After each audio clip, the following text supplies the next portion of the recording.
Hoje nós recebemos a jornalista e escritora Hélia Ventura. Ela vai conversar com a gente sobre a vida, a carreira profissional. E para participar dessa entrevista, nós convidamos também o jornalista Aloysio Moraes. Muito obrigado pela presença dos dois. Vamos começar, Hélia, falando da sua infância, lá em Santo Antônio do Itambé. Como é que foi a sua convivência com a família? Como é que você aprendeu a ler? Conta pra gente. Bom, eu nasci era um distrito, a cidade sede é Cerro, mas eu não nasci no distrito exatamente. Eu nasci na fazenda Santana, que era a fazenda onde de meus pais, né? E né, a fazenda ficava distante 5 quilômetros da cidade. E era difícil acesso, porque não tinha estradas rodovias, né? E o acesso era a cavalo, ou então até mesmo a pé. Só que a gente era criança, não tinha condições de fazer esse trajeto. Então meu pai optou por contratar uma professora particular para pelo menos ensinar as primeiras letras para aquelas crianças, até que elas tomassem um tamanho mais razoável, né, para elas conseguirem frequentar a escola. Só que quando chegou na minha vez, eu sou a quinta filha de uma série de 10. Na minha vez a professora adoeceu. E eu fiquei muito frustrada, porque eu tinha, na época eu tinha 5 anos, não, tinha 7 anos. Eu estava pronta para ir para a escola, eu estava sentindo aquela vontade de ver minhas irmãs lendo, tudo. Eu fiquei muito frustrada de não ter uma pessoa para me ensinar. E aí eu recorri à minha mãe com os afazeres domésticos dela, cuidando da família, né? Mesmo assim ela foi me ensinando. Lá em casa tinha uma série de latas de mantimento, e essas eram aproveitadas, assim, balas, eu lembro de balas, não sei o quê, balas suíça, óleo salada, tinha, sabe essas... E aquilo eu fui soletrando, ela soletrava para mim, e eu fui gravando. E ao mesmo tempo eu procurava no lixo pedaços de jornais, maço de cigarro, Continental. Eu fui tentando juntar as palavras, acabei lendo. E o que acontece? Uma menina que aprendeu a ler sozinha naquele fim de mundo que era muito distante da civilização, vou dizer assim. Eu virei esse tipo assim, um fenômeno. Meu pai me exibia com orgulho. Minha filha aprendeu a ler sozinha. Aí todo mundo chegava lá, eu mandava ler Estrela Polar. Estrela Polar era um jornal que tinha em Diamantina, que meu pai assinava. Meu pai gostava de jornal. Aí eu lia Estrela Polar, aí eles batiam palma. Eu fiquei me sentindo assim uma rainha, só de saber ler. Mas depois eu entrei na escola formal e aí estudei normal. Fiz curso primário, né? E você veio para Belo Horizonte já adolescente? Como é que foi a sua vinda para BH? Eu vim, na verdade, para Belo Horizonte já era adulta. Porque, né, eu depois dessa fase que eu estudei também, eu estudei em Diamantina, fiz curso na época era curso normal. Eu fiz um curso normal de professora. E fui professora em Itambé. Fui professora na minha cidade. Só que eu sempre tive vontade de estudar. E o jornalismo, não é exatamente o jornalismo que eu queria na época, mas meu pai, por exemplo, queria que eu fosse advogado. Ele tinha sonho, eu acho que o sonho era dele, sabe? Porque ele gostava de tribunal de júri, ele gostava de ficar conversando com juízes. Meu pai era todo jurista, vamos dizer assim. E que falava, eu ia ser advogado. Só que eu gostava de escrever, sempre gostei de escrever. E era aquela menina que todo mundo falava assim, melhor composição é da Hélia. Aí eu ficava toda metida sobre ele. Aí eu comecei, eu fui ser professora, mas sempre queria estudar. Mas minha mãe não deixava, porque ela achava que eu, como mulher, eu tinha, né, uns 18 anos por aí, eu ia vir para Belo Horizonte sozinha, na cabeça dela era perigoso, podia acontecer coisa comigo. Então, e ao mesmo tempo os filhos homens, todos vieram para Belo Horizonte estudar, mas as mulheres ficaram lá. Mas, infelizmente, minha mãe morreu. né? Eu falo felizmente porque, na verdade, foi minha libertação. Porque quando minha mãe morreu, ela morreu em novembro, e eu mudei para Belo Horizonte em fevereiro, no início de fevereiro, e fiz vestibular. Já fiz vestibular. Não tinha preparo nenhum, sabe? Porque eu tinha ficado esse tempo todo lecionando para a escola primária, em Itambé. Mas meu irmão fazia pré-vestibular para odontologia, e eu pegava as apostilas dele e fui dando uma olhada assim, nas matérias, física, matemática, química. Essas aí eu nem olhei, porque eu não ia aprender mesmo. Eu entrei em português, história, geografia, essas que eu sabia. Isso foi quando? Em que ano, Hélia? Hein? Foi em que ano isso? 1971. 71. E o que acontece? Eu fiz vestibular mais para saber como é que era o vestibular. Eu não fiz vestibular para passar, mas eu inscrevi na Federal e na Católica. Foi o primeiro curso de jornalismo, de comunicação da Católica. E eu fiz vestibular e eu tive sorte, porque eu escolhi a língua francesa. E eu sabia, francês eu sabia bem direitinho, sabe? Eu já tinha um domínio de francês, aprendi em Diamantina. Então eu fechei a prova de francês no vestibular. Eu fiz quase toda a prova de português, geografia e história também eu fui muito bem. E nas outras, que era matemática, fiz essas coisas, eu fui com a cruzinha lá, né? Não tinha que escrever, não. Os cruzinhos acertei umas 3 em uma, mas no total, nessas matérias de científicos, até matemáticas exatas, eu fui um 0 à esquerda. Tirei uns 9 pontos, mas o total eu tirei, porque só na prova de francês eu acertei 34 pontos em 36, entendeu? Então, com isso eu já estava garantido. Mas aí eu fiz, para minha surpresa, eu passei nos dois vestibulares. Você fez vestibular sem muita pretensão e Não, acabou eu fiz passando. Para conhecer. conhecer. Eu queria saber o que era vestibular. E foi aprovada, né? Hã? E foi aprovada. Fui aprovada nas 2 faculdades. E você sempre foi, pelo que você está contando, sempre foi muito autodidata, né? Sempre correu atrás, assim, de ler, aprender a ler no rótulo das latinhas de mantimentos. Né? Curiosa.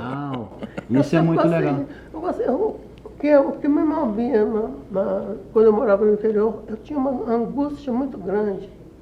Isso é uma coisa que me perseguiu muito tempo. Eu queria ter conhecimento do que estava acontecendo, sabe? Eu queria saber o que estava passando naquele mundo que eu não podia participar.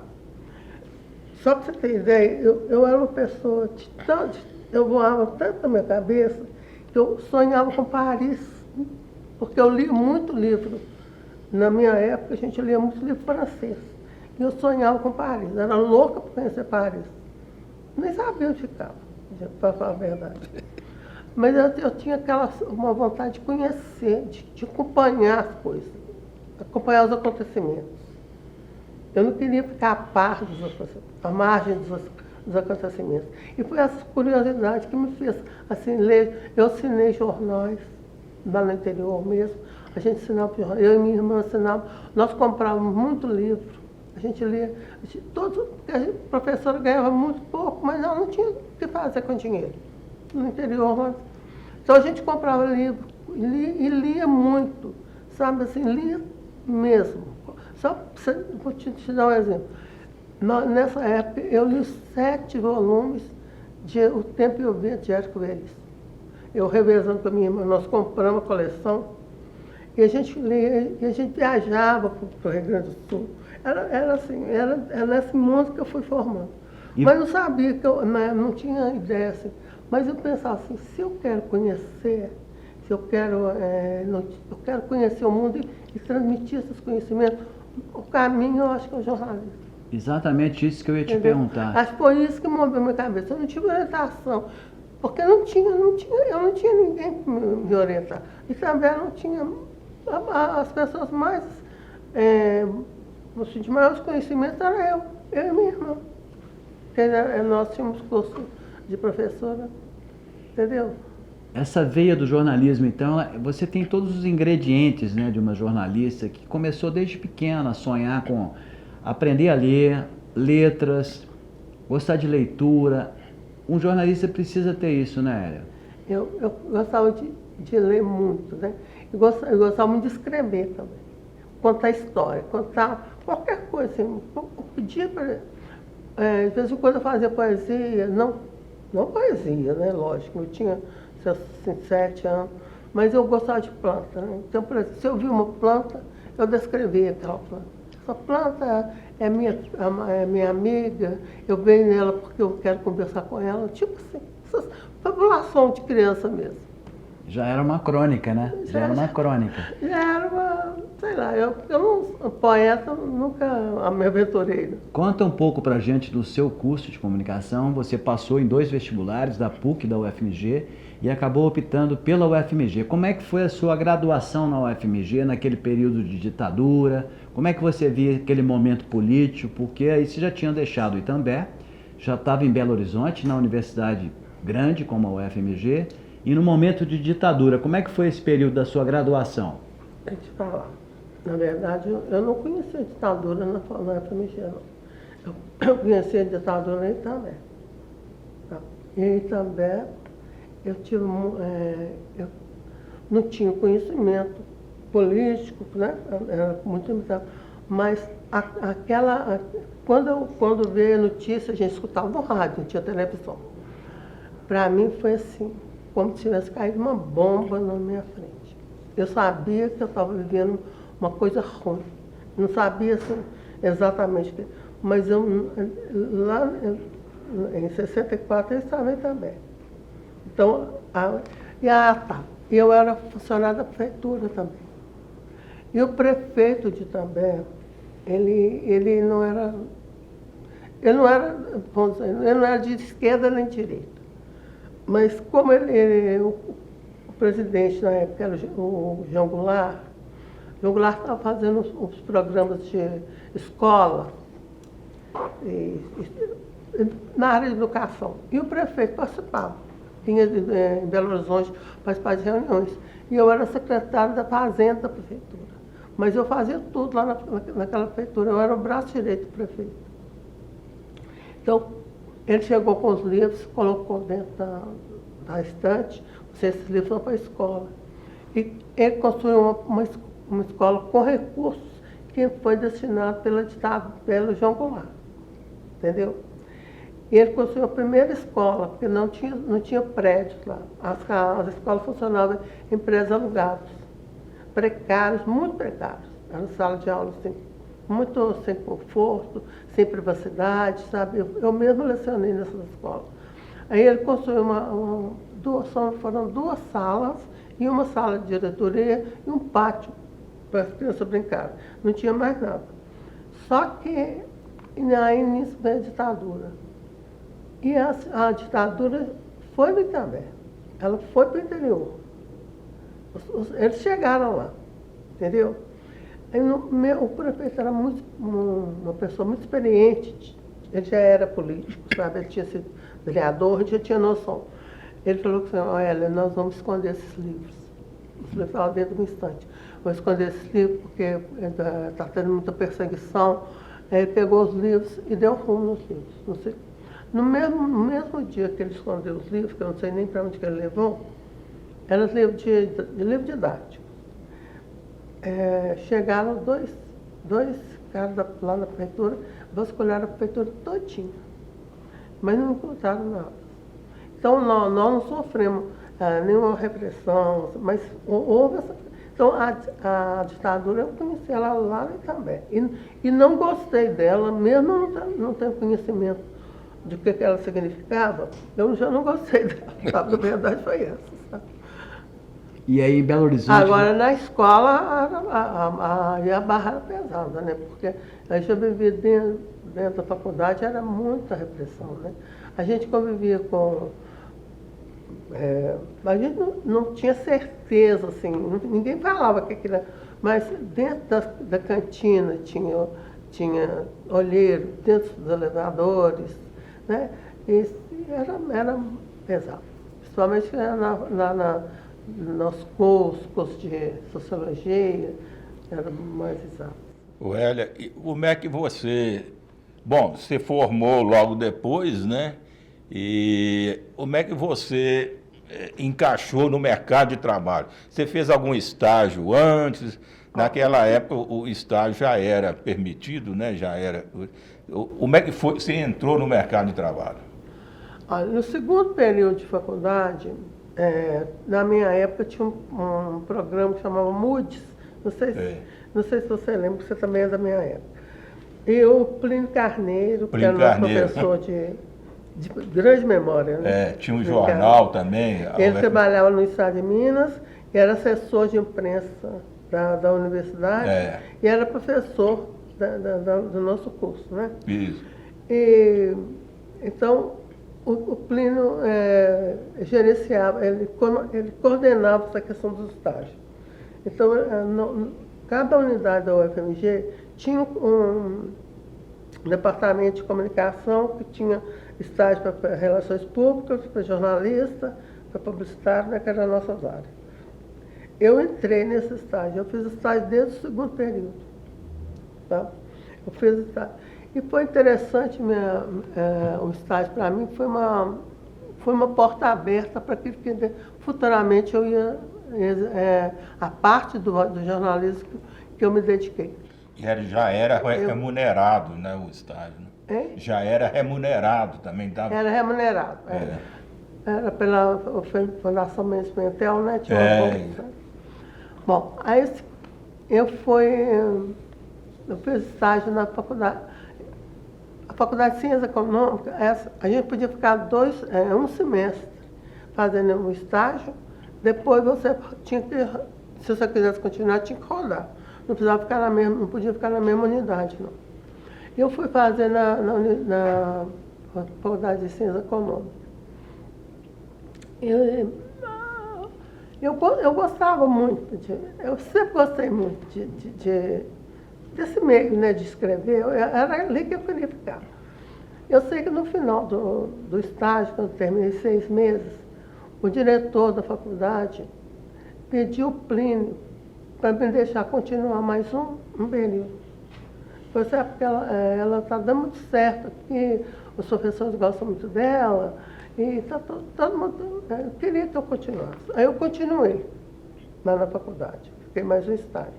Nesse período que eu fiquei fazendo estágio, esse segundo estágio, o professor Ivar, que era o diretor, falou assim, eu queria que você fosse professor na faculdade.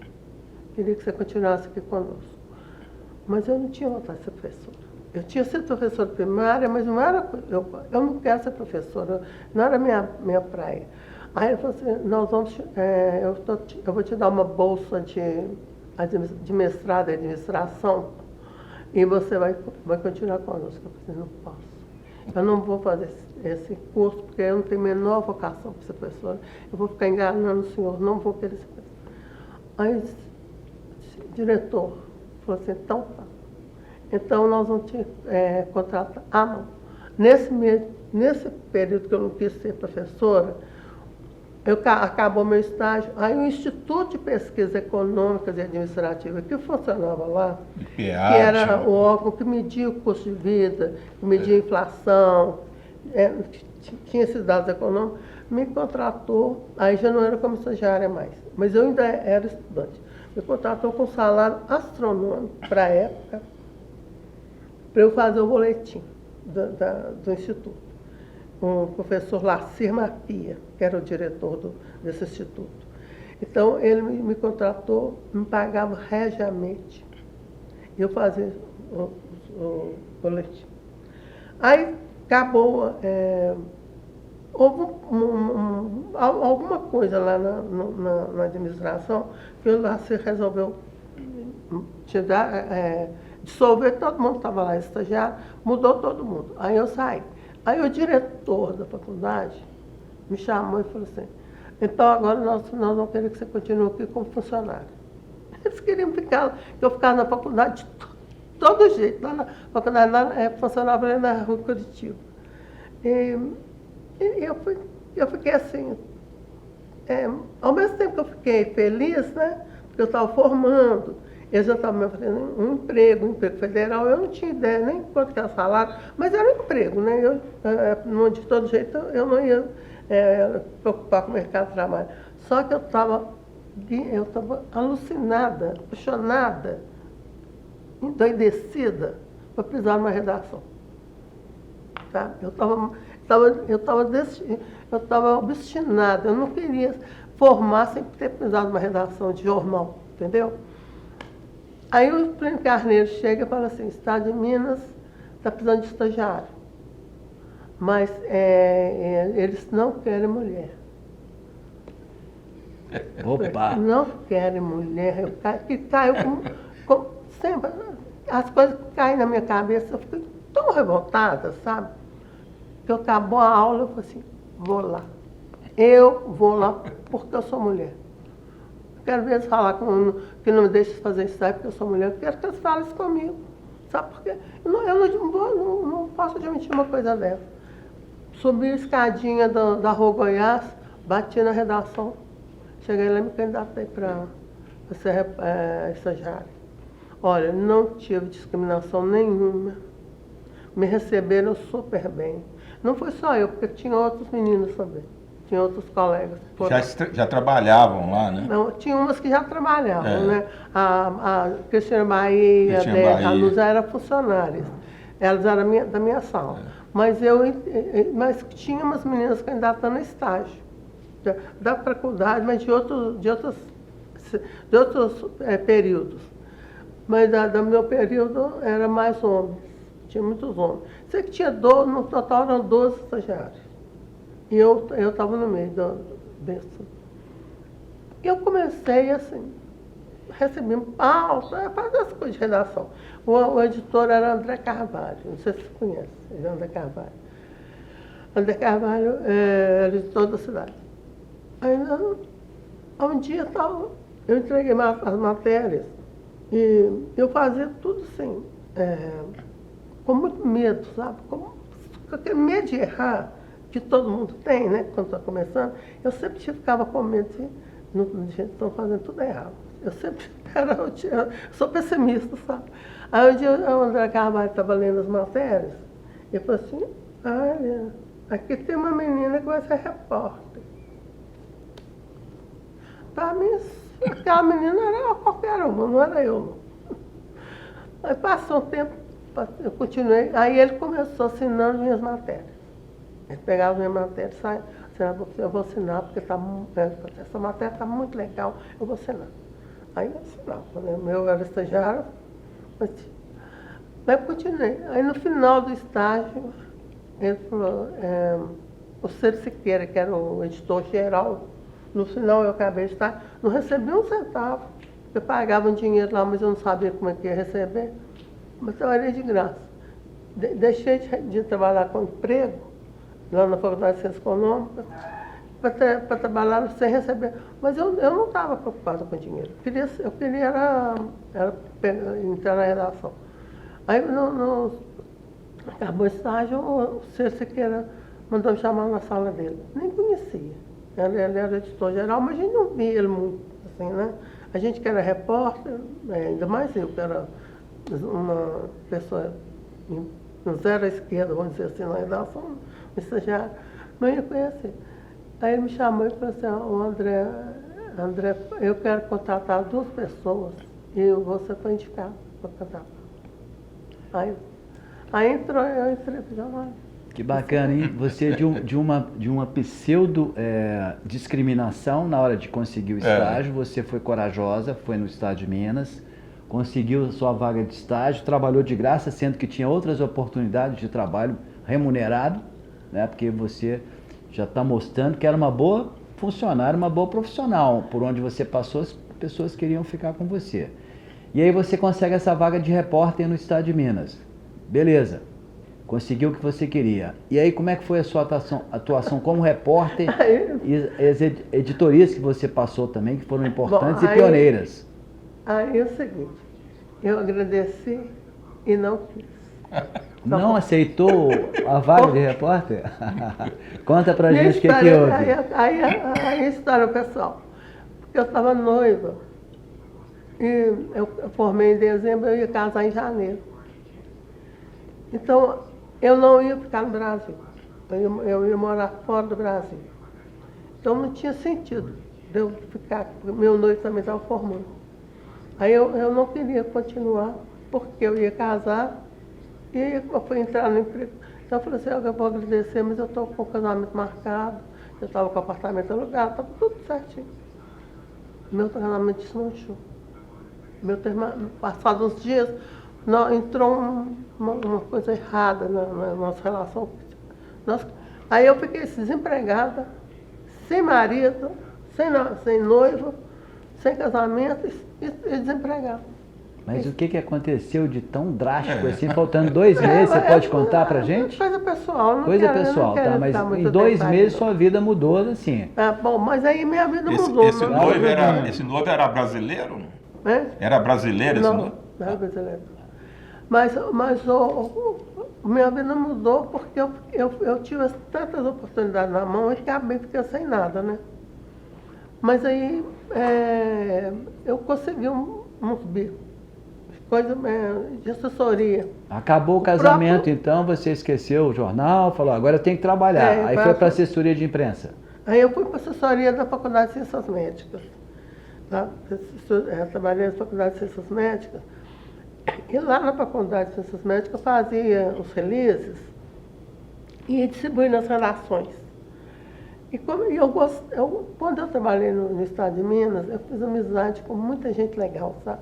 Eu trabalhei numa época, eu acho que eu fui iluminada, sabe? Porque tinha Wander Piroli, tinha Rogério Pérez. Olímpio Coutinho. Tinha... quem mais? Lá tinha o General. Tinha o General que foi meu guia, que era meu copydesk. Que está aqui nesse livro. Você acabou escrevendo um livro sobre o General. Acabei escrevendo um livro. Depois você vai contar essa história. Dele. Tá. Pode pegar, vamos contar de uma vez. O General, mas eu não vou falar dele agora, não. Tá. Mas essas pessoas que eu conheci, elas gostavam, elas demonstravam gostar muito de mim. Falavam assim, Noélia, por que você não volta para o jornal? Nossa, eu senti sua falta. Mas não tem mais vaga, acabou, eu não quis mais. Aí descobri que tinha uma vaga no Dia da Tarde. Aí eu fui lá e fui ser entrevistada para o Dia da Tarde. O editor-geral era Fábio Doyle. Ele era...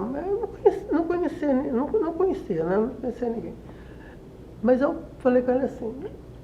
E no jornal, nessa época, tinha muito disso. Contratava um estagiário, e o estagiário ficava lá 1 mês, 2 meses, 3 meses, 4 meses, 1 ano, sem receber um centavo. E trabalhando lá com a esperança de um dia ser contratado. Tive vários colegas nessa situação. Quando eu cheguei, apesar de não ter nada assim tão concreto, tão palpável, aliás, não tinha nada palpável, eu falei com o Fábio Dali assim, eu vim aqui só explicar para você uma coisa. Eu não tenho pai, eu não tenho mãe, eu não tenho marido. A única pessoa que me sustenta sou eu. Eu preciso de ganhar dinheiro para me sustentar, entendeu? Então eu quero trabalhar e receber pelo trabalho. Se eu posso dar 1 mês de trabalho aqui sem receber, mas mais do que isso eu não quero. Se eu não tiver condições de continuar, eu quero que você me fala que eu não tenho condições, porque eu vou procurar, eu tenho que me virar, eu tenho que procurar outra forma de trabalhar. Aí ele olhou para mim assim, espantado, falou assim, nossa, você é uma moça muito determinada, né? Aí, acabou. Comecei no mesmo dia. Ele falou, aí passou uma semana, eu falei que eu dava 1 mês, né? Aí passou uma semana e ele olhando as matérias, sempre olhava as matérias da gente. Lia antes de qualquer coisa assim, de publicar, né? Antes de passar para o editor, ele gostava de ler as matérias. Aí um dia ele chegou perto de mim, já tinha assim, uns 10 dias que eu estava lá redigindo. Ele Falou assim, você vai ser contratada, tá? Que beleza. Aí eu falei assim, tudo bem. Eu entrei em fevereiro, fui contratada em julho, recebi todos os meses que eu trabalhei. Fui a única que recebi dinheiro pelo trabalho. Os outros foram contratados, mas deixaram para trás o passivo e não receberam. Tinha vários lá na minha história. Teve gente lá que tinha mais de um ano que estava trabalhando e não recebia. Entendeu? Mas eu recebi, eu não só fui contratada, como depois de 6 meses eu fui, né? E recebi todo o meu trabalho. Ô Hélia, vamos falar um pouquinho agora das coberturas que você participou, que te marcaram lá no Diário da Tarde. Você tem alguma lembrança, assim, marcante? Tem. Vamos lá. Porque como eu falei que eu tinha uma certa vocação, uma indicação, uma inclinação para escrever sobre economia. Então, na verdade, o Diário da Tarde não tinha, na época, uma editoria de economia. Mas tinha assuntos de economia que a gente cobria.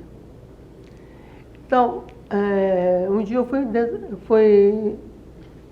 recebi uma pauta para entrevistar o dono da Economiza, que era uma empresa financeira que financiava imóveis, não sei se financiava outras coisas, mas lembro que ela era uma financeira de imóveis. E eu fui entrevistar o diretor, que chamava Newton Veloso. Aí Muito cheguei conhecido. lá para entrevistar o Nilson Veloso. Quando eu entrei na sala dele, ele olhou para mim e disse, uai, mas é uma moça? Mandaram uma moça? Aí estranhei, mas que me pegou de surpresa.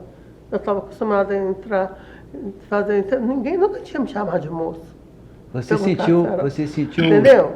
Você sentiu discriminada nesse Eu momento? senti discriminado, totalmente discriminado. Aí ele falou assim, eu esperava que o Fernando Soares era um repórter famoso que tinha lá. Aí eu disse, pois é, o Fernando não pode vir, não. Ele falou assim, não, mas isso não é assunto para um rapaz, não é assunto para uma moça. O assunto é para um rapaz, isso não é assunto para mulher. Eu já estava perplexa com aquela coisa toda, quando ele falou uma outra coisa que me deixou mais perplexa ainda. Eu falei, não, então tá. Para fazer o seguinte, eu vou escrever, você leva e chega lá e você copia. Ai, meu Deus, não é possível que eu estou ouvindo isso. Sabe? E eu no início de carreira. Sabe aquela pessoa que tem segurança nenhuma? Não tinha nenhuma segurança. Aí eu encarei ele. Falei assim, doutor Nilton, não é assim que funciona.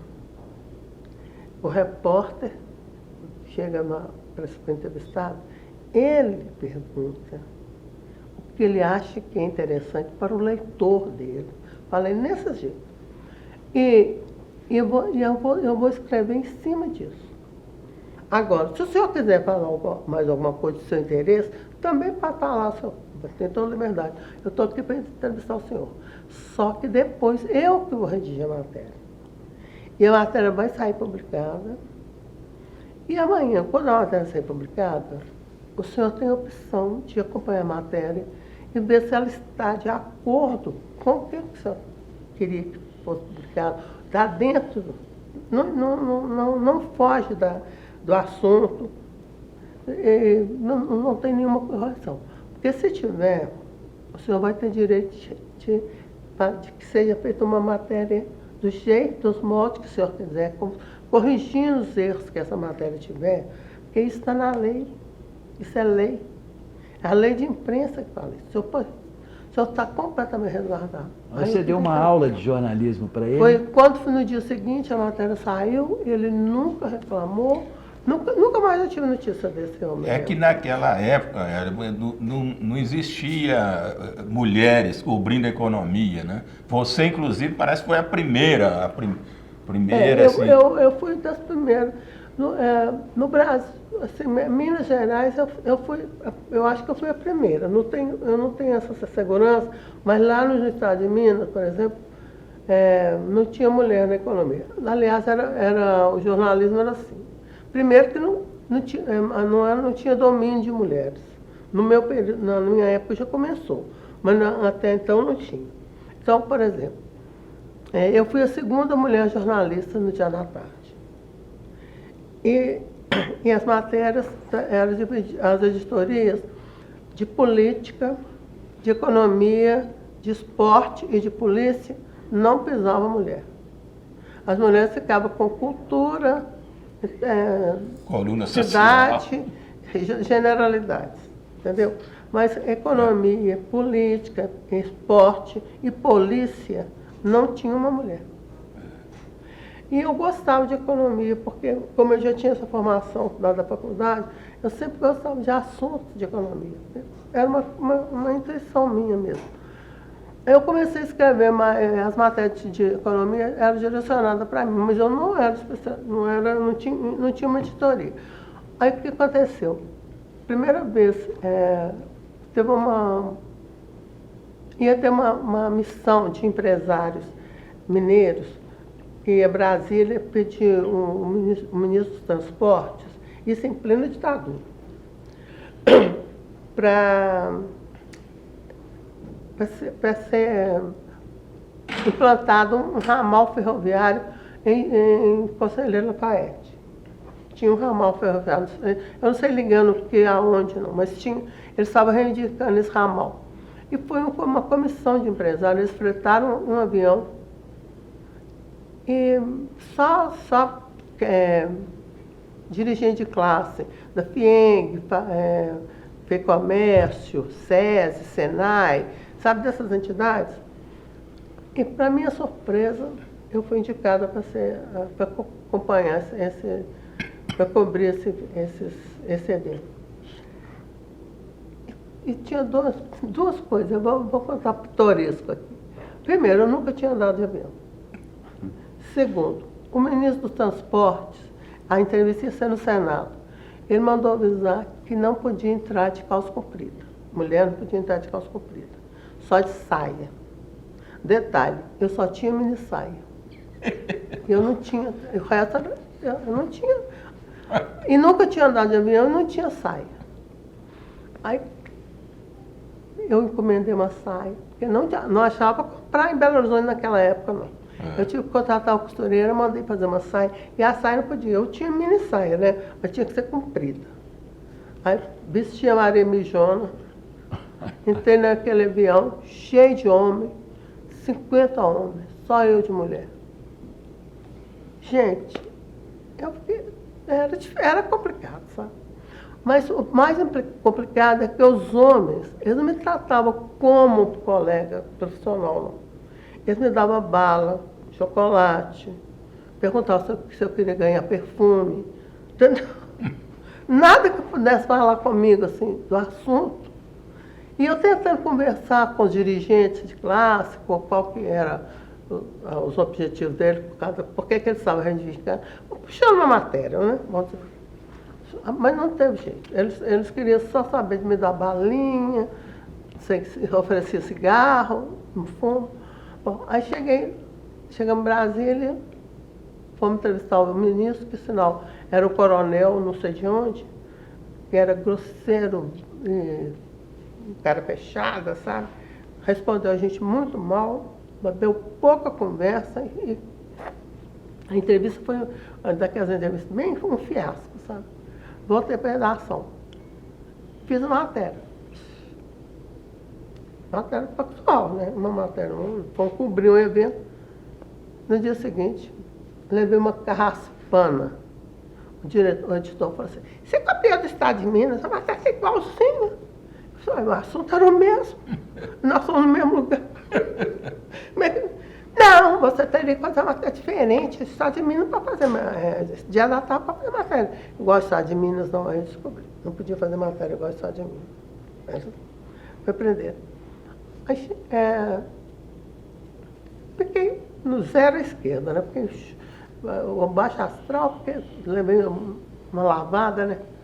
Mas continuei trabalhando lá no normal. Uma semana depois, a missão voltou a Brasília. Aí eu falei assim, dessa vez eu não vou, né? Porque eu não sei fazer matéria. Aí me mandaram de novo. Aí eu já fui.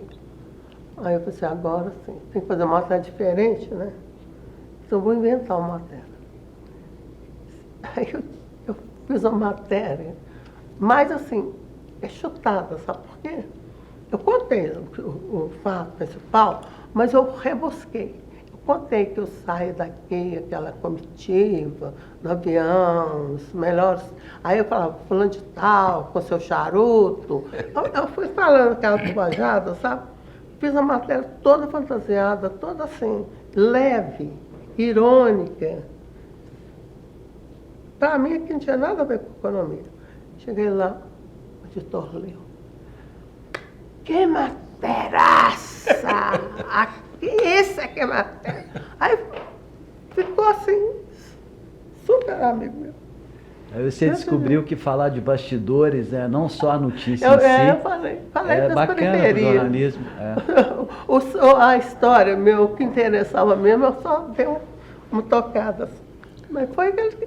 Mas assim, você percebeu o que a pessoa quer, sabe? O que a cabeça do editor quer. Mas ele gostou.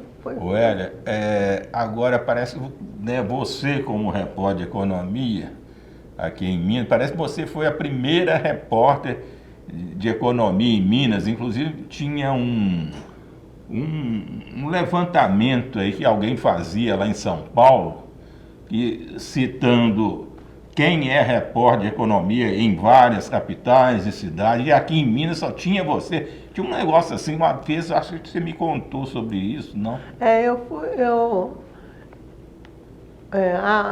Tinha uma revista, naquela época, tinha uma revista chamada Revista Imprensa. A imprensa. A Revista Imprensa, vocês lembram dela? A Revista Imprensa, às vezes, fez um anuário sobre economia, porque com os planos econômicos, a partir do plano cruzado, que foi o primeiro deles, né? Depois teve vários, mas assim, o que marcou mesmo foi o plano cruzado. Depois o plano real também foi muito forte, mas o plano cruzado é que iniciou esse processo de plano aqui no Brasil, pelo menos na minha época. Bom, com isso o jornalismo econômico ficou fervilhante, porque a economia virou centro.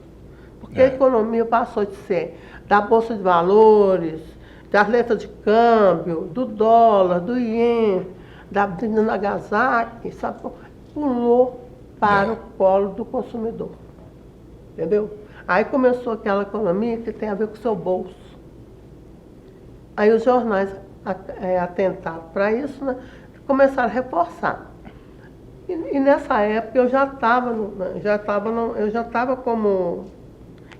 mais como economia mesmo, já estava cobrindo mais economia mesmo.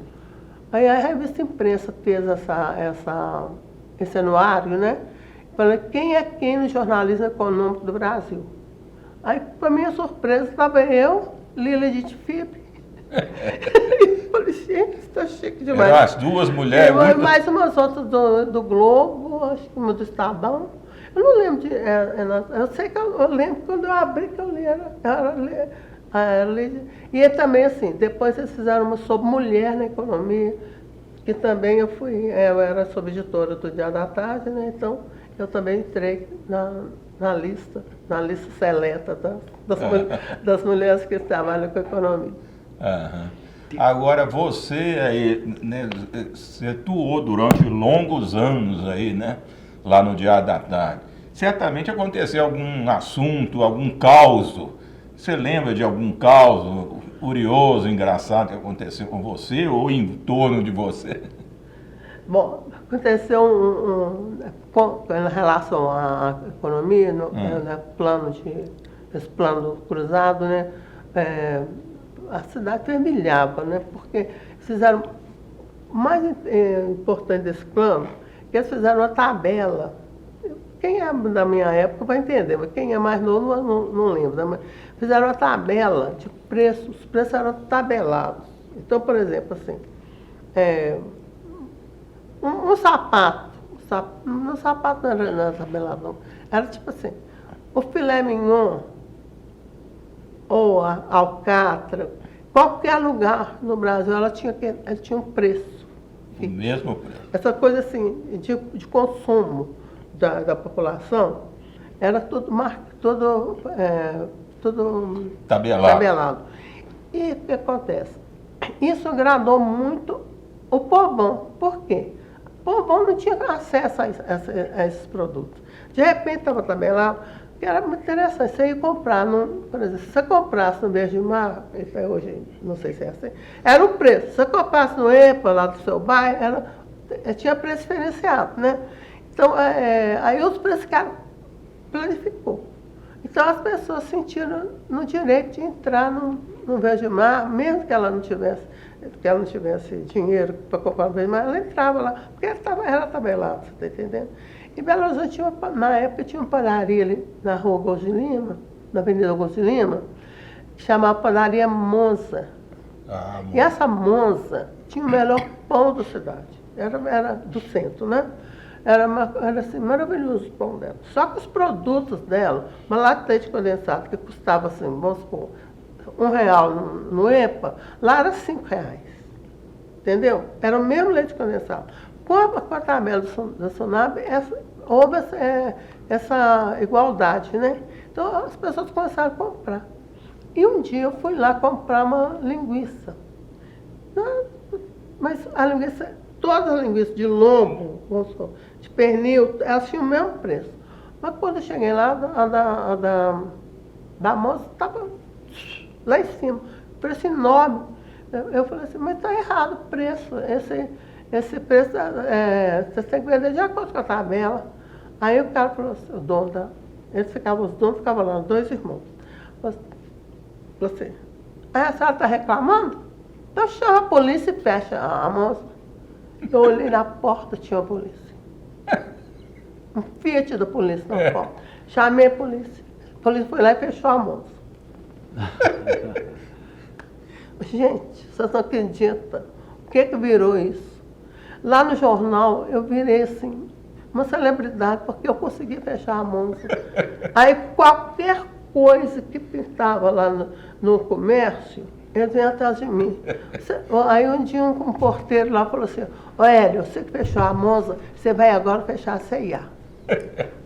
Era desse tipo. Você fez uma reportagem, a matéria do fechamento da Monza? Fiz, e a matéria saiu no dia seguinte. Aí acabei fechei isso com chave do caixão, porque a Monza nunca mais foi a mesma. Hélia, você também foi a primeira mulher, talvez, a ter uma coluna de defesa do consumidor no jornal. Conta pra gente como é que foi. Essa coluna surgiu nessa mesma época, né? Dos planos, né? Aí a gente fazia era um canal, né? Que chamava Fala Consumidor. Era uma coluna que dava uma hora ibope, sabe? Eu recebia telefonema do Pará, do Rio Grande do Sul. É mesmo? O Brasil inteiro comunicava com a gente, sabe? Com o jornal. Meus escaninhos, barrotava de carta. E foi engraçado. No meio dessa cobertura, né? Apareceu um rapaz lá no jornal uma vez, queria falar comigo. Aí ele reclamou que tinha comprado alguma coisa de consumidor. Aí eu entendi, né? Mas eu sempre procurava apurar, porque a gente não podia fazer uma denúncia assim, do nada, né? Tinha que saber, assim. Aí eu vi que a coisa dele estava meio furada, sabe? Eu fiquei meio assim. Porque ele estava... Aí eu fui apurar, depois alguém falou assim, esse rapaz bate bem da cabeça. Ele está sempre aqui. O que aconteceu? Esse rapaz ia todo dia no jornal para falar comigo. Aí começou a escrever carta para mim e falava assim, você e Vera Fischer são as únicas mulheres que eu acredito no Brasil. Não tinha mais nada de consumidor, não. Era eu e Vera Fischer. Quando eu saí do jornal, nós mudamos, tá, da redação da Rua Goiás para a redação, para a Avenida Getúlio Vargas, eu julguei uma montanha sindicato desse cara. Eu também. Depois ele foi proibido de entrar no jornal, porque ele era realmente meio doido. Hélia, tem uma cobertura que você participou também ativamente, que foi a inauguração da fábrica da Fiat, Tá. em Betim. Como é que foi? A fábrica da Fiat foi inaugurada em plena ditadura, né? Em O governo era Geisel. 73, né? É. 73. E também era, na época também não tinha editoria de economia ainda no jornal. Mas o editor geral, ele designou a mim e a Lucilena Gazola para fazer a cobertura de toda a questão relacionada à Fiat.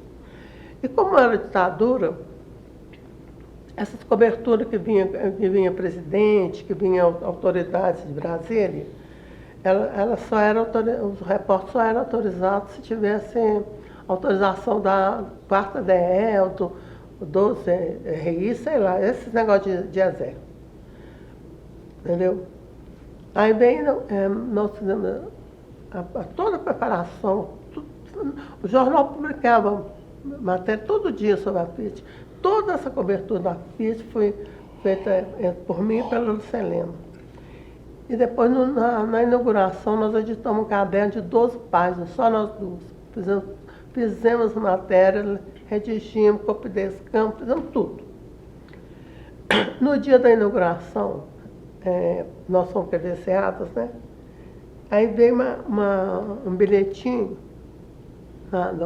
com as credenciais, falando que o traje exigido era passeio completo e a rigor para a mulher.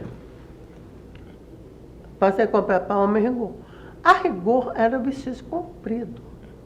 Outra drama para mim. Não tinha vestido como. A não ser vestido de festa, de baile, sabe? Todo mais colorido, mais brilhante e tudo. Eu não tinha um vestido sóbrio para poder entrar, para fazer essa cobertura. Entendeu? Olha as situações que a gente enfrentava.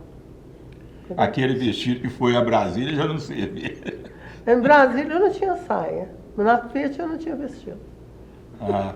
Teve que fazer um vestido. E você ia no canteiro de obra para fazer matéria, levantava todas as informações da Fiat. Foi um marco importante para a indústria automobilística, né, de Minas Gerais. Todas as coberturas. Como o Diário da Tarde era um jornal local, nós fizemos uma cobertura mais direcionada assim. E era também um jornal popular, né? Então a gente fazia muita matéria assim, com os peão das obras. Muita gente que veio da Itália, como que estava adaptando ao Brasil, faz essas matérias de costume, mas para fazer uma matéria mais humanizada, assim, para assim, a empresa agora é mineira, está chegando aqui, vai ter. Esse tipo de matéria mais que a gente fazia. Você teve também passagens por assessorias de imprensa dos órgãos do governo do Estado. Foi logo depois que você saiu do Diário da Tarde, trabalhou na Secretaria da Fazenda, na Secretaria do Trabalho? Trabalhei. Eu fiz concurso, né? Eu fiz concurso para trabalhar no Estado e eu fui nomeado para Secretaria da Fazenda. E depois eu fui para a Secretaria do Trabalho. Eu já era da Secretaria do Trabalho, mas eu era cedida, porque eu era professora do Estado, né? Então eu fui cedida, emprestada para trabalhar na Secretaria do Trabalho. Quando eu passei no concurso, eu trabalhava na assessoria de imprensa. Quando eu passei no concurso, eu fui trabalhar na assessoria de imprensa da Secretaria da Fazenda. Aí o secretário do Trabalho pediu para eu voltar, porque eu falou que já estava acostumado com o meu trabalho. Então, alegou uma. Eles dois entraram no entendimento, eu voltei para a Secretaria de Trabalho. Mas depois eu trabalhei também no Palácio dos Despachos, Palácio da Liberdade. Fazia as matérias assim, mais especiais, assim, vamos dizer assim, para o governador, né? Isso depois E também eu fiquei responsável pela coordenação dos jornalistas, porque tinha muitos jornalistas de vários órgãos, e eles tinham muita gente diferente, assim, de níveis diferentes. Aí eles pediam para eu dar uma assim, mais organizada mesmo. Eu fiquei trabalhando nessa época lá. Então você, nessa época, você virou quase que uma chefe, né? Você virou chefe dos repórteres lá, né? Que fazia essa organização. Eu não era chefe, não. Era uma coordenação, Eu era uma coordenação, mas era uma coisa assim, mais informal. Informal. Eu trabalhava 5 horas no dia, e 5 horas na redação dos órgãos do governo. Ah, uma batalha diária de pelo menos 10 horas de trabalho que você tinha, né? Fazer as duas jornadas. Conta mais pra gente da redação do Diário da Tarde, outras histórias interessantes, porque você também, além da defesa do consumidor, você teve uma coluna de mercado e consumo. Essa coluna de mercado e consumo, na verdade, era a mesma. Porque tinha uma parte de defesa do consumidor e uma parte de mercado e consumo que eu fazia matérias mais voltadas para o consumo mesmo, entendeu? As safras, uma coisa de supermercado, preços, dava para fazer pesquisa de preços, comparação de custo de vida, era uma matéria nesse sentido. E alguma coisa de investimento, mais na área de consumo mesmo. E tinha defesa do consumidor. E a matéria de consumidor era conflitante com a parte comercial do jornal. Eu tinha que passar, para ser muito habilidosa, para eu não brigar com a publicidade. Porque, por exemplo, a Casa Bahia dava cano nenhum, eu xingava a Casa Bahia, mas eu só tinha que falar de um certo jeito, porque o departamento lá, eles reclamavam, né? E eu fiquei muito pisada com isso, sabe? Mas eu sempre eu sou muito, acho que vou falar uma responsável, não sei, não é responsável, mas eu não consigo também calar diante das falcatruas da vida, sabe? Então as pessoas fazem coisa errada, elas têm que arcar com a responsabilidade delas, você não acha? Então, se a Casa Bahia faz errado, então vou falar que ela faz errado. Aí a publicidade vem se ferrar. Você entendeu? chegou, então... Eles me perseguiam de uma certa forma. Você chegou a ter alguma matéria vetada, censurada, algum problema assim, não? Não. Eu cheguei a ser demitido. Por quê? Pior do que ser censurado é ser demitido. Fui demitida. Tá. Porque eles falaram que tinha muita reclamação nessas matérias, né? Mas, na verdade, não era isso. É porque eu tinha uma atuação sindical. Entendeu? E aí juntava uma coisa com a outra, lógico, né? Eu tinha atuação sindical. E, ao mesmo tempo, eu falava mal das empresas. Juntou a fome com a vontade de comer, né? Muito pressionada, né? Mas quando eu fui demitida, não foi só eu, foram outras pessoas também. A alegação que quando eu fiquei sabendo da minha demissão, eu pensei, porque eu cheguei para trabalhar, eu já tinha trabalhado o dia inteiro. Cheguei para redigir, me falaram que eu tinha sido demitida. Aí eu pensei, por que eu fui demitida? Mas por que eu fui demitida? Aí uma pessoa no corredor, não foi nem ninguém oficial, não. Porque disse que tinha muita reclamação contra você lá na diretoria. Tinha umas 20 pessoas lá reclamando de você. Aí eu cheguei na redação e falei assim, gente, fui demitida. E a redação era pequena, sabe? E aquilo caiu como uma bomba. Assim, eu não tinha motivo para me demitir. Entendeu? Assim, motivo que eu tivesse feito.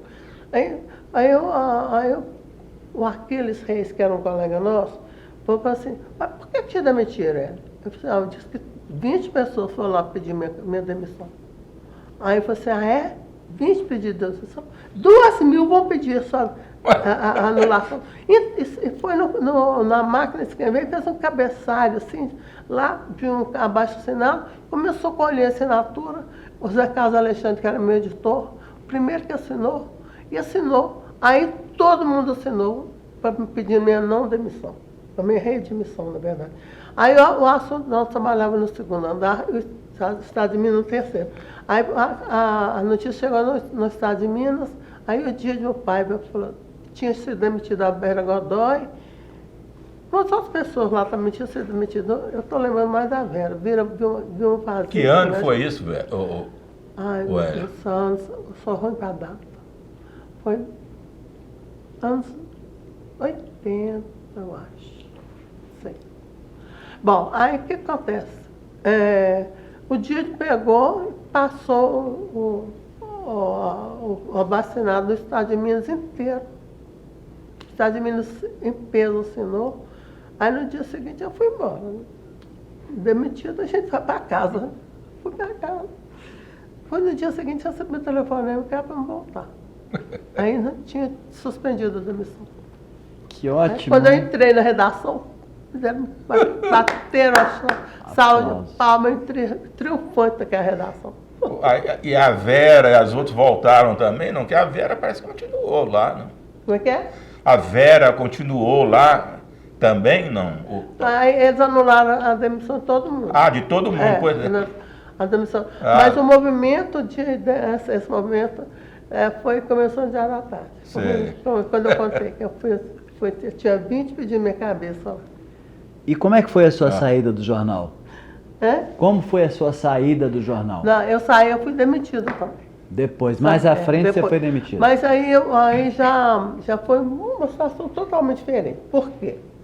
Porque você também vai ficar muito tempo numa empresa, você vai ficar cheio de vício. Eu já tinha aposentado, no Estado, eu já tinha aposentado no próprio Estado de Minas, eu continuei trabalhando, sabe? E assim, sempre tem uma coisa que é a gota d'água, né? Eu já estava meio saturada com uma série de coisas que estavam acontecendo, mas me pressionaram para eu demitir uma pessoa. E era uma demissão injusta. Apesar de assim, em tese, eles teriam direito de demitir, mas não tinham direito, porque eles estavam agindo errado, o jornal estava agindo errado. E eles me pressionaram para demitir essa pessoa. Era uma repórter. Né? E eu falei, não vou demitir. Se o senhor quiser, o senhor demite. Por quê? Porque a responsabilidade de demitir não pode ser minha. Eu sou editora de um setor. O senhor é editor-geral, o senhor demite. Eu não vou demitir. Porque eu acho injusto. Eles queriam que a minha repórter trabalhasse o horário que não era dela. Ela não fez a cobertura fora do horário dela. Eu pensei, ela não tinha obrigação de fazer. Ela poderia fazer se ela tivesse boa vontade, mas ela não queria fazer. Não podia obrigar uma repórter a trabalhar fora do horário dela. Ela trabalhava das 2 horas, queria que ela fosse 7 horas da manhã. Eu falei, não, eu não vou demitir. Aí com isso, eu tive um pico de pressão alta, comecei a ter que passar mal, sabe? E aí eu tomei uma decisão assim, radical de falar, minha presença aqui já não está mais. Agrado. Já dei o recado, já fiz o que eu tinha que fazer. Ô Hélia, vamos falar agora da Hélia escritora. Você fez 3 livros, participou de um e organizou outro, mas escreveu 3 livros. O primeiro livro que eu escrevi foi um livro sobre o histórico da minha terra. Eu fiz sozinha, foi uma coisa assim, bem pessoal, né? Porque a cidade lá é muito pequenininha. E eu tive vontade de fazer a história dela, porque eu vi que a história estava se perdendo. Muita gente morria com ela, levava as informações. E eu tenho uma capacidade muito grande de memória, graças a Deus. Tenho uma memória muito boa. Então eu aproveitei muita coisa que eu tinha da memória, que eu tinha morado lá também há muito tempo, né? Aquelas coisas que eu guardei da memória, e as pessoas com as quais eu ainda tinha acesso, eu entrevistei, pesquisei e fiz um livro que chama Costurando História, Tecendo Lembranças. Que é um livrinho, esse livrinho é pequenininho, mas tem uma historinha lá da minha terra. E está esgotado. Precisa fazer uma nova edição, né? Tem que fazer uma nova edição. Agora a prefeitura está querendo lançar uma nova edição. E o segundo livro, qual foi? Depois eu escrevi sobre, né, eu fiz uma participação, aliás, foi uma participação. Esse livro aqui é o seguinte, esse Célio Aulos Gomes Jardim é um jornalista famoso, trabalhou no Estado, ele trabalhou em vários locais, ele trabalhou inclusive no Binômio. E ele, quando eu entrei para o jornal, ele era copydesk da redação. Eu tenho até uma historinha com ele, muito interessante. Qual é? Conta a história Posso pra contar? gente. Pode, claro.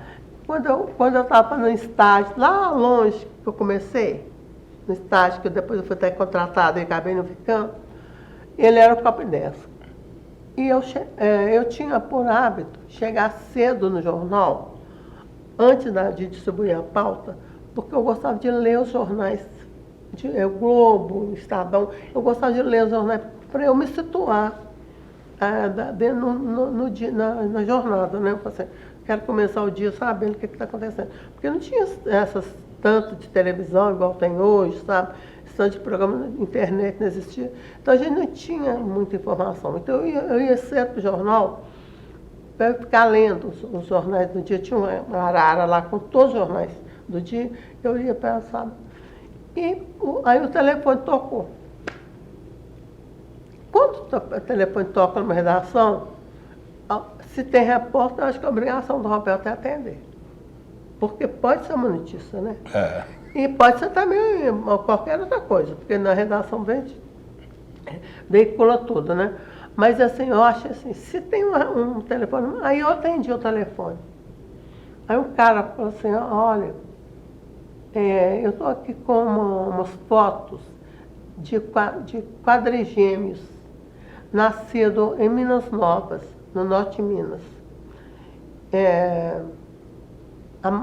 Eu estou com a foto, nasceu, esses quadrigêmeos nasceram, eu queria que o Estado de Minas fizesse uma reportagem lá, não sei o quê. Aí eu falei assim, eu estou no hotel aqui na Avenida Paraná com as fotos. Aí me deu o endereço, eu falei assim, pode deixar que eu vou ir. Aí eu desci lá da redação, fui lá na Avenida Paraná e entrevistei essa pessoa. Ele identificou como se fosse um vizinho da mãe da criança, sabe? Aí eu peguei as fotos muito ruins, eram as fotos muito mal feitas, mas eu peguei assim mesmo, só vou levar. Quando eu cheguei na redação, o editor falou assim, gente, nasceu quadrigêmeo, porque na época não era comum nascer quadrigêmeo. Depois da inseminação artificial começou mais gravidez múltiplas, mas na época não era comum. Aí eu tinha entrevistado o cara, eu fiz a matéria. Só que eu estagiária, fiz a matéria, nasceu quadrigêmeo, aquela salinha assim. O que acontece? O Célio Aulos era o nosso COP, né? Aí ele foi, quando o editor falou, precisa de um repórter para ir lá, eu falei assim, eu já fiz a matéria. Aí eu fiquei satisfeito. No final do dia que o Célio Aulos foi ler a matéria, quando eu entreguei, ele falou assim, uma lauda? Só isso? Eu fiquei todo sem graça, sabe? Só isso. Não tinha mais nada para escrever, não. Aí ele sentou na máquina, que é as rempas antigas, começou. E sai lauda e uma. Gente, o que é isso? Não acredito que esse homem está escrevendo. Como é que ele está tirando tanta informação? Aí eu saí com o rabo nas pernas, assim, nunca mais eu vou meter essa jornalista. Por quê? Como? Eu faço uma lauda, ele faz 10, nem lá ele foi. Aí eu falei assim, general, estou tão chateada, eu não vou ser jornalista. Não. Como que eu vou chegar a ser um jornalista igual o senhor? Nunca vou ser. Aí ele, muito bonzinho, falou assim, não preocupa não, a gente aprende isso com o tempo. E sua matéria é boa, porque ela não dá um copo, não, fica tranquilo. Aí, nesse livro, aí quando nós fizemos um evento, eu era diretora do sindicato, nós fizemos um evento lá, chama, acho que é semana, não lembro, Feira das Artes, alguma coisa assim, que tinha literatura, pintura, fotografia, tudo de arte, sabe? E nesse ano nós quisemos homenagear o Célio Áulicos e resolvemos fazer um livro com memória dele. E cada pessoa que trabalhou com ele fez um capítulo. E eu contei esse fato. Então o livro fala sobre isso. Foi um grande incentivador, né, da sua profissão. E o terceiro livro é um livro que... O terceiro livro é um livro de culinária, né? Eles falam que você é uma cozinheira de mão cheia, é verdade? Não sei. Você não experimenta as suas receitas? Eu sei. Eu gosto de cozinhar porque por intuição, nunca sou cozinheira, não. Eu nunca fiz um curso de culinária, sabe? Eu nunca me preocupei com isso. Mas eu gosto de cozinhar. E aconteceu o seguinte, eu estava no ponto do ônibus um dia, num ônibus normal, esperando o ponto. Aí uma mulher sentou perto de mim e falou comigo assim, você sabe fazer bife de fígado? Nada. Você está no meio da rua, você nunca viu, sabe fazer? Aí eu respondi, sei. Eu sei fazer bife de fígado. Aí eu falei, por quê? Que você está perguntando? Eu falei, porque minha filha adora bife de fígado e eu estou tão angustiada, porque eu nunca consigo fazer um bife de fígado que ela coma. Os que eu faço, ela não come nenhum. Eu falei assim, como é que a senhora faz bife de fígado? Aí a mulher falou assim, eu pego o fígado, ponho sal, jogo na panela de pressão, tampo e deixo cozinhar. Eu falei, mas isso não é bife de fígado. A senhora quer aprender a fazer? Aí eu ensinei para ela fazer um bife de fígado, lá dentro, sentadinha no ônibus. Aí quando eu fui convidada para participar desse livro, esse livro foi uma ideia, na verdade foi uma ideia do Ricardo Camargos, a Virgínia de Castro, que fizeram a coordenação, e resolveram reunir num livro receitas e crônicas dos jornalistas que gostam de cozinhar. Aí me convidaram para participar. Aí eu tinha lá atrás escrito essa crônica, que esses fatos que acontecem comigo na rua, eu escrevo. Sabe? Mais agora com o computador, né, com a internet, eu sempre escrevo. Aí tinha escrito isso, eu tinha lá essa crônicazinha guardada, aí eu lembrei. Agora... E essas crônicas, só para fechar essa história do fígado, dá a receitinha aí pra gente desse fígado que você faz. Como é que é, rápido? O fígado? A receita que você passa pra ela. Não tem nada de mistério, não. É um bife de fígado. Eu pego o fígado, tempero e coloco uma frigideira com fogo bem forte e passo o bife. O segredo de qualquer bife, não só de fígado, é você deixar o fígado, primeiro não colocar vários bifes, porque a panela esfria e eles começam a ficar duros. Eles ficam duros. Então você frita um por um. Eu frito um por um. Aí frito um. Quando ele sela de um lado, eu viro do outro, deixa quietinho. Tá. Essa é a receita que entrou no livro? Essa é a receita que entrou no livro. Eu dei o título de bife de fígado por uma mãe desesperada. Porque a mãe estava assim, desolada, sabe? Porque ela não sabia cozinhar para a filha.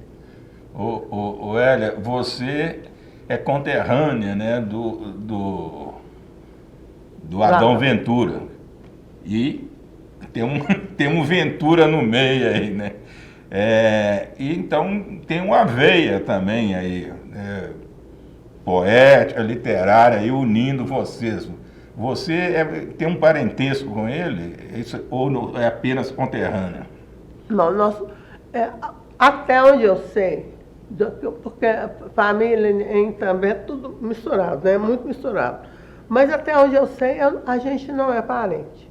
Porque eu nunca tive nenhum laço, nunca soube que eu tenho laço parentesco com ele, não. Sempre fui muito amiga dele, fui contemporânea de escola dele, né? Mas a gente não é parente. Só que a gente é da mesma cidade e todos os dois são Ventura. E você parece que pretende escrever um livro sobre ele, alguma coisa? É o seguinte, Adão Ventura, ele tem uma obra muito rica, né? É. Mas a obra dele porque ele morreu e não tem nada novo, né? Sendo acrescentada à trajetória. Então, uma editora de São Paulo resolveu reunir as obras dele todas num único livro. Tem um escritor, um poeta que se chama Fabrício Marques, que está coordenando esse livro. Esse livro está pronto, vai ser lançado dia 11 de novembro na Academia Mineira de Letras, e vocês estão convidados, porque eu não sou a dona, não, mas eu quero que vocês conheçam a obra de Adão. O livro vai chamar Cor da Pele. Então, esse livro já está pronto, ele vai ser lançado em Belo Horizonte, depois ele vai ser lançado no Itambé também. Ô Hélia, você disse que escreve essas crônicas do cotidiano, né? Como essa história do fígado e tal. Você tem outras crônicas interessantes que você pensa em reunir em um livro? Pois é. Eu já pensei muito em fazer isso, mas sou muito desorganizada, eu não guardo nada que eu escrevo. Eu escrevo, uma hora eu guardo, outra hora não guardo, sabe como? Eu escrevo, então está tudo disperso. Tenta reunir isso. Agora... tá. Aí eu estou participando de um outro livro sobre Adão Ventura, nós estamos reunindo várias pessoas também, estão fazendo. Lá também vai ser lançado um livro sobre Adão. Eu estou participando também. Eu quero agora falar do seu lado sindical. Você foi diretora do Sindicato dos Jornalistas de Minas Gerais. Eu queria que você falasse um pouquinho dessa veia sindical sua e como é que foi a sua atuação lá no Sindicato dos Jornalistas. Bom, quando eu entrei para o jornal, né, no jornalismo, o movimento sindical era muito efervescente. Então, e também assim, nós estávamos em plena ditadura, tinha os movimentos contrários, né? Então eu sempre fui engajada mais com os movimentos, então eu tinha muita vivência com as pessoas que eu convivia nesse meio. Mas como eu não era profissional ainda, eu não tinha filiação. Aí eu tive contato com pessoas que já tinham a vivência sindical e as pessoas me conduziram, né, para o sindicato. Uma delas foi a Vilma Fazito. A Vilma Fazito que me fez filiar, me convidou para se filiar ao sindicato. E eu, mesmo não sendo diretora, eu sempre participei das assembleias, ajudava a fazer a divulgação na redação dos eventos do sindicato. Eu sempre fui muito envolvida com a vida dos trabalhadores, a vida sindical mesmo, independentemente de eu ser filiado. Depois eu me filiei e eu fui convidada para compor a chapa, participei da chapa, acho que você também participou, né? O Manuel Guimarães era o presidente, eu fui diretora. Isso aí foi na década de 85. 85, por aí. 85, né? Aí passaram muitos anos, eu voltei. Em 2012, eu fui convidada também para participar da chapa da Eneida. E a Luísa também participou de novo. E nós fomos eleitos.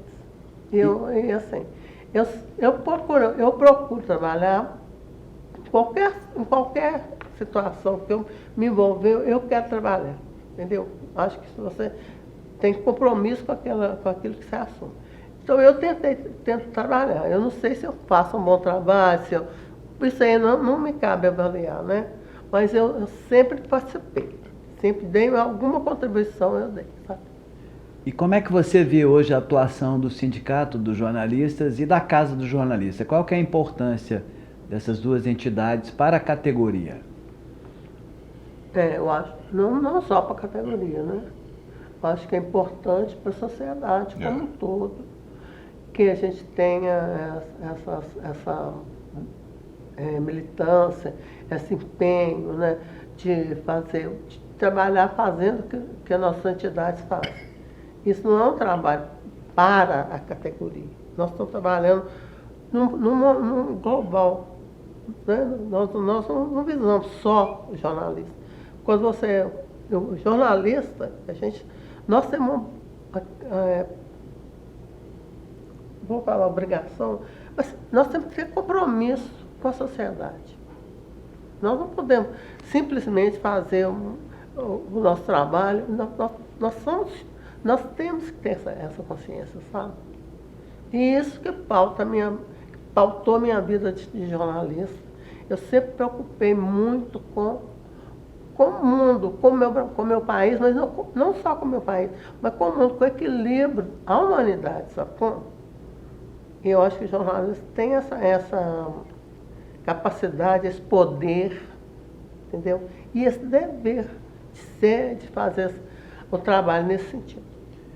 Oélia, qual é o seu legado? O que você deixa como legado profissional e pessoal para as pessoas que estão assistindo esse depoimento, essa entrevista sua? Olha, primeira coisa, na minha opinião, chama ética. Você tem que ser ético, entendeu? Honestidade é o dever, né? Todo mundo. É isso que eu acho. Oélia, e como você está vendo hoje, né? Agora você está fora dos gramados, digamos assim, mas você está vendo o jornalismo hoje, esse jornalismo aí que temos hoje, agora com a internet, né? Com tecnologia, mas como é que você está recebendo e convivendo com esse jornalismo de hoje, praticado hoje? A gente não pode generalizar, né? Mas você tem, porque tem o joio e tem o trigo.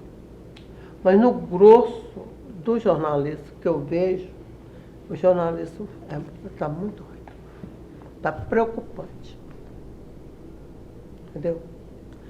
Eu acho assim, de uma irresponsabilidade tremenda o que as redes sociais divulgam, que qualquer pessoa chega e fala, escreve o que quer, não tem dono, sabe como? Você fala as maiores barbaridades aí contra as pessoas, contra o sistema, contra uma instituição. E não pode, uma coisa dessa não pode continuar. Oélia, e qual é a mensagem que você deixa para os jornalistas, os jovens jornalistas que estão saindo das faculdades e universidades? Qual a mensagem? Que eles não percam a fé no jornalismo. Que apesar de tudo que nós estamos vivendo, né, eu acabei de fazer uma crítica, né, que só as futuras gerações, elas têm que ter poder de mudar isso. Então nós temos que pensar assim, sabe? Eu acho que a gente não pode calar uma hora dessa. Eu quero te perguntar então, para encerrar, como é que você vê o seu futuro? A sua vida futura, você está escrevendo crônicas, está lançando livro, como é que você enxerga o seu futuro como jornalista e como mulher? Olha, na verdade, eu não sei, meu futuro tem um grande passado, não é isso não. Mas eu falo assim, olha, eu nunca desisto de fazer alguma coisa na área de jornalismo. Minha vida ainda, apesar de ter aposentei, tenho 84 anos, lógico que minha expectativa de vida não é tão grande, mas eu não quero medir por esse lado, sabe? Eu acho assim, todas as vezes que eu tenho oportunidade de praticar jornalismo, nem que seja com uma frase, eu vou praticar. Entendeu? Eu sou um ser que vive em função de jornalismo. O dia inteirinho eu penso. E qualquer coisa que eu vejo, eu acho que é jornalista. Pode ter uma forma de abordagem jornalística. E as redes sociais ajudam muito, né? O celular hoje, a gente, como jornalista, a gente pode usar as redes sociais, pode usar os aplicativos. Mas é como você falou, escreve uma frase, está ali, já está guardada, né? Pois e a gente não precisa parar, né, Hélia? Tem que seguir em frente. É.